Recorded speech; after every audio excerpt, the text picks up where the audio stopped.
बिस्मिल्लाहिर्रहमानिर्रहीम। Dear students, आज हम chemistry class 11th chapter number 2 जो कि एक्सपेरिमेंटल टेक्निक्स इन केमिस्ट्री का चैप्टर है, इसमें हम क्रिस्टलाइजेशन और choice of solvent, preparation of saturated solution, filtration, cooling, collecting of crystals, drying of crystals, decolorization of undesirable colors, ये सारा कुछ जो है वो डिस्कस करेंगे।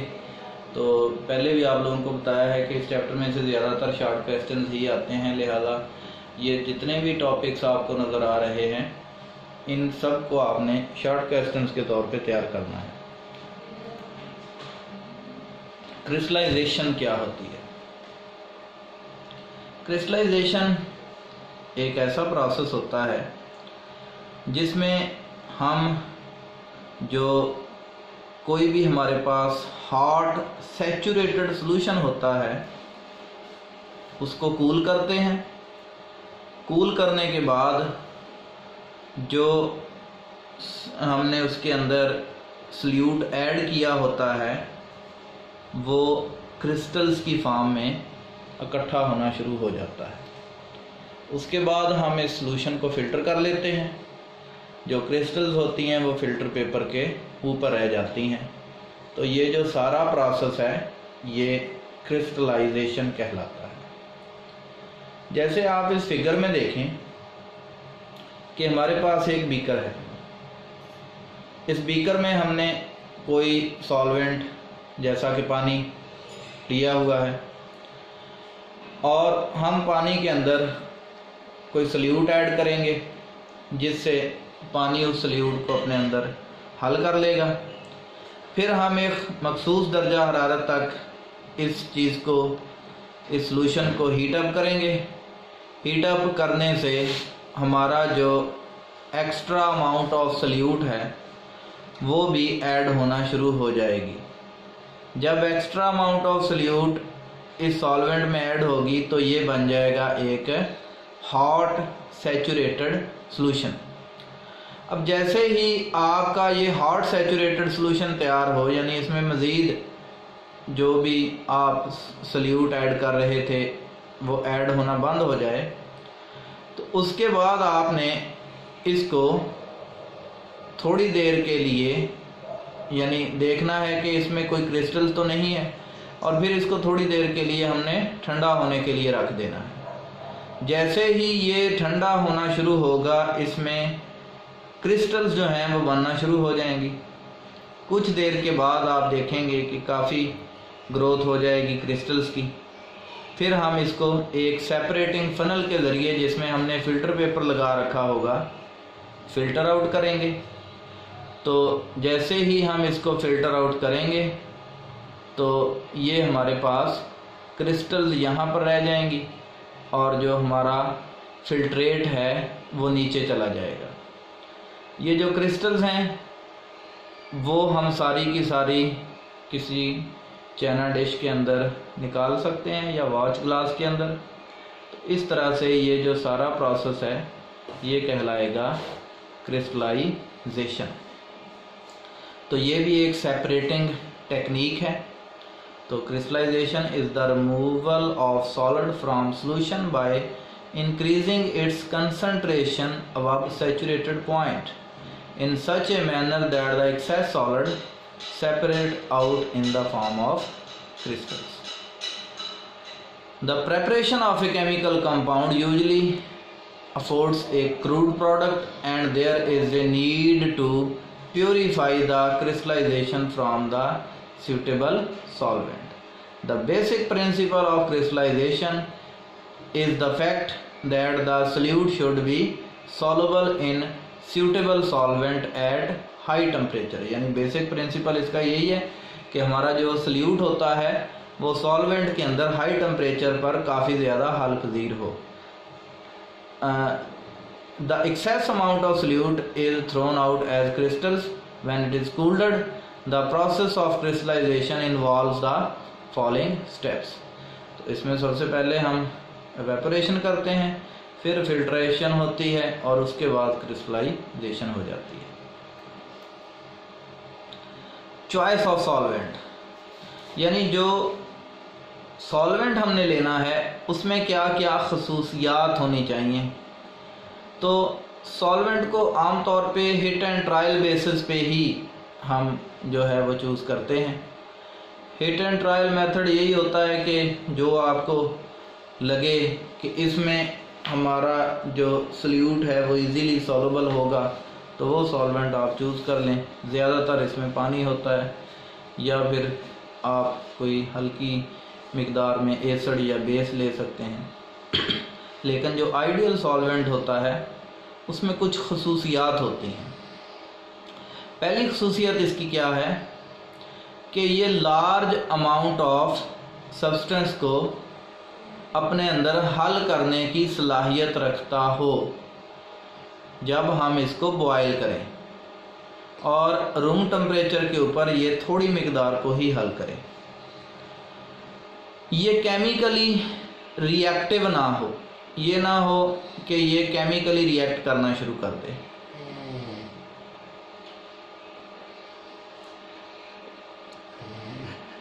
It should either not dissolve the impurities or the impurities should not crystallize from it along with the solute। ये impurities को अपने अंदर हल ना करता हो, या हम ये कह सकते हैं कि impurities जो हैं वो इसके साथ ही जब इसकी क्रिस्टल्स बने तो हमें हासिल ना हो। On cooling it should deposit well formed crystals of the pure compound। जब हम इसको ठंडा करें तो इससे बेहतरीन किस्म की खालस कंपाउंड की क्रिस्टल्स हमें हासिल हों। It should be inexpensive, ये बहुत अहम खसूसियत है कि ये सस्ता होना चाहिए जिस तरह पानी है। It should be safe to use and should be easy to remove, यानी आसानी से रिमूवेबल हो और इसको जो है यूज़ करना वो बहुत ही सेफ हो, यानी कोई ऐसी चीज़ ना हो जो हमारे हाथों को, हमारी जल्द को या हमारे कपड़ों को नुकसान पहुंचा दे। तो the solvent which are mostly use for crystallisation are water, rectified spirit, 95% इसमें इथेनॉल होती है। बाल दफ़ा ये चीज़ MCQs में पूछ लेते हैं। एब्सोल्यूट अल्कोहल या ethanol, di ethyl ether, acetone, chloroform, carbon tetrachloride, acetic acid and petroleum ether. अब अगर तो पानी में या इन सारी चीज़ों में कोई सल्यूट इजीली हल हो जाए तो ठीक है। Otherwise if none of the solvent is found suitable for crystallisation तो फिर हम कॉम्बिनेशन को यूज करते हैं। A combination of 2 or more miscible solvents may be employed। if the solvent is inflammable the precaution should be taken। यानी अगर तो हमारे पास ये जितने हमें सॉल्वेंट बताए हैं, benzene, ether, carbon tetrachloride, water, अगर तो इनमें एस्टिक एसिड टाइप, अगर इनमें आपका सल्यूट जो है वो डिज़ोल्व हो जाए तो अच्छी बात है। लेकिन अगर वो हाल ही ना हो, जैसा कि गोल्ड है, गोल्ड जो है वो डिज़ोल्व नहीं होता, लेकिन अगर गोल्ड से आपने किसी किस्म की कोई राइटिंग करनी है तो उसका हमें सलूशन चाहिए। तो उसके लिए फिर हम HCl और HNO3 का कम्बिनेशन यूज़ करते हैं, यानी कम्बिनेशन ऑफ 2 सॉल्वेंट्स, और इस कम्बिनेशन के अंदर वो चीज़ जो है वो डिज़ोल्व हो जाती है। दूसरी बात ये, क्योंकि ये सारे के सारे ज़्यादातर बेंजीन, ईथर, कार्बन टेट्राक्लोराइड ये ऐसे हैं जिनको आसानी से आग लग सकती है, फायर कैचिंग है ये। तो जब हम इनको यूज़ करें तो क्योंकि हमने अपने सॉल्वेंट को गर्म करना होता है तो हमें कभी भी इसको डायरेक्ट हीट नहीं करना चाहिए, ठीक है। In such cases water bath is used for heating purpose. हमें फिर वाटर बाथ को यूज़ करना है ताकि हम वाटर बाथ को गर्म करें, पानी उसमें गर्म हो और गर्म पानी से फिर इनको हम हीट दें। Preparation of saturated solution. After selecting A suitable solvent, the substance is dissolved in a minimum amount of solvent and is heated directly on the water bath with constant stirring. Add more solvent to the boiling solution if necessary until all the solute has dissolved. यानी हमने अपने solvent के अंदर थोड़ा थोड़ा करके add करते जाना है सल्यूट को और इसको मुसलसल हिलाते जाना है और नीचे से इसको हीट अप करते जाएं हत्ता कि एक ऐसी स्टेज आ जाए कि मज़ीद सल्यूट उसमें हल होना बंद हो जाए। Filtration. The insoluble impurities in the saturated solution are then removed by filtration and hot saturated solution through normal or fluted filter paper. यानी जो चीज़ें अब ऐड ही नहीं हो सकी उनको आप रिमूव कर देते हैं फिल्ट्रेशन के ज़रिए। This avoid the premature crystallization of the solute on the filter paper, the funnel. If necessary, hot water funnel should be used for this purpose. उसके बाद हमने अब फिल्ट्रेट ले लिया जिसके अंदर हमारे पास पूरी तरह से हलशुदा सल्यूट जो है वो सॉल्वेंट में मौजूद है, सोल्यूशन बना हुआ है। तो नेक्स्ट स्टेप जो है हमारे पास होता है cooling. If the hot filtered solution is cooled at a moderate temperature so that medium sized crystals are formed. Slow cooling yields bigger crystals. अगर आप इसको आहिस्ता आहिस्ता से कूल करेंगे तो क्रिस्टल्स बहुत बड़ी बड़ी बन जाएंगी जो कि इतनी ज़्यादा अच्छी नहीं होती। तो हमें मीडियम साइज़ की क्रिस्टल्स चाहिए होती हैं जिसके लिए हमें मॉडरेट किस्म की कूलिंग की ज़रूरत होती है। तो अगर क्रिस्टल्स बड़ी बड़ी होंगी तो उनमें सॉल्वेंट रह जाएगा जिससे इम्प्योरिटीज़ आने का ख़तरा है और वो ड्राई करने में भी प्रॉब्लम्स बनाती हैं। तो इस तरह से जब कूलिंग होगी तो मॉडरेट कूलिंग से मीडियम साइज क्रिस्टल्स बन जाएंगी। नेक्स्ट है जी कलेक्टिंग द क्रिस्टल्स।